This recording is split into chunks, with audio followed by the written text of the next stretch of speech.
আসসালামু আলাইকুম viewers, MBN motion YouTube চ্যানেলে আপনাকে স্বাগতম। রাসূলুল্লাহ সাল্লাল্লাহু আলাইহি ওয়াসাল্লামের এক খালা ছিলেন, নাম উম্মে হারাম বিনতে মিলহান রাদিয়াল্লাহু তাআলা আনহা। রাসূলুল্লাহ সাল্লাল্লাহু আলাইহি ওয়াসাল্লাম প্রায়ই তার বাসায় থাকতেন, দুপুরে ঘুমোতেন মাঝে মধ্যে। একদিন খালার বাসায় খাওয়ার পর তিনি শুলেন খালা উম্মে হারাম তার চুলে উকুন বেছে দিচ্ছিলেন। ঘুমিয়ে পড়লেন নবী সাল্লাল্লাহু আলাইহি ওয়াসাল্লাম।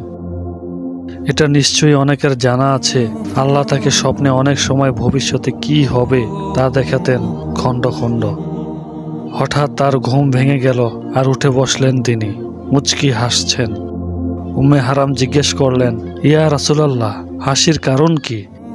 তিনি বললেন, আমার উম্মতের কিছু লোককে আল্লাহর পথে জিহাদরত অবস্থায় আমার সামনে পেশ করা হয়। তারা এই সমুদ্রের মাঝে এমনভাবে আরোহী যেমন বাদশাহ তখতে উপবিষ্ট।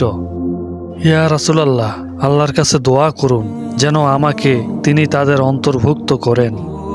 নবীজি দোয়া করে আবার শুয়ে পড়লেন। কিছুক্ষণ পর আবার ঘুম ভেঙে হাসি মুখে রইলেন। এবারও খালা জিজ্ঞেস করলেন, ইয়া রাসূলুল্লাহ, আপনার হাসির কারণ কি? তিনি বললেন, আমি দেখলাম তারা যুদ্ধ করছে আল্লাহর রাস্তায়।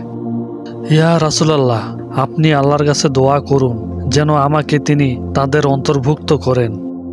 রাসূলুল্লাহ সাল্লাল্লাহু আলাইহি ওয়াসাল্লাম বললেন, তুমি তো প্রথম দলের মধ্যেই আছো। বহুকাল পরে রাসূলের মৃত্যুর পর ইসলামী রাজ্য যখন সিরিয়া ছুঁই ছুঁই করছে, তখন মুয়াবিয়া গিয়ে ওমর রাদিয়াল্লাহু তাআলা আনহুকে বোঝানোর চেষ্টা করলেন সামুদ্রিক যুদ্ধে সাইপ্রাসকে পরাজিত করতে হবে, কারণ বাইজেন্টাইন সাম্রাজ্য বারবার সাইপ্রাসকে ব্যবহার করে ইসলামী রাজ্যকে আক্রমণ করছে।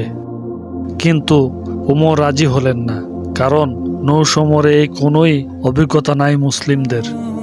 ওমর মারা যাবার পর যখন ওসমান খলিফা হলেন, তখন মুয়াবিয়া তাকে রাজি করিয়ে ফেললেন। মুয়াবিয়া এই অভিযানের জন্য সেনাপতি নির্বাচন করলেন ওবাদা বিন সামিদ রাদিয়াল্লাহু তাআলা আনহুকে। ওবাদার নেতৃত্বে প্রথমবারের মতো মুসলিম নৌবাহিনী পাঠানো হলো সাইপ্রাসে। কাকতালীয় ব্যাপার ছিল, ওবাদার স্ত্রী ছিলেন সেই উম্মে হারাম রাদিয়াল্লাহু তাআলা আনহা।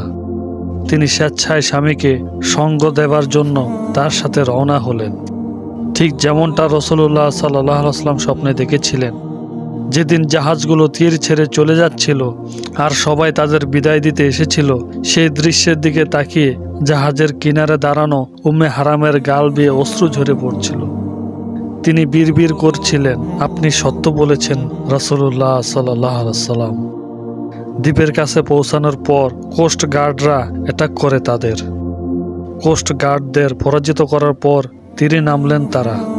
নামার পর তিনি ঘোড়ায় চড়ে এগোচ্ছিলেন। হঠাৎ ঘোড়াটা ভয় পেয়ে লাফ দেয় আর উম্মে হারাম পড়ে যান ঘোড়া থেকে। আহত হয়ে মারা যান তিনি। তার লাশ যখন নিতে এলো অন্যরা, দেখলেন তিনি মুচকি হাসতে হাসতে মারা গেছেন।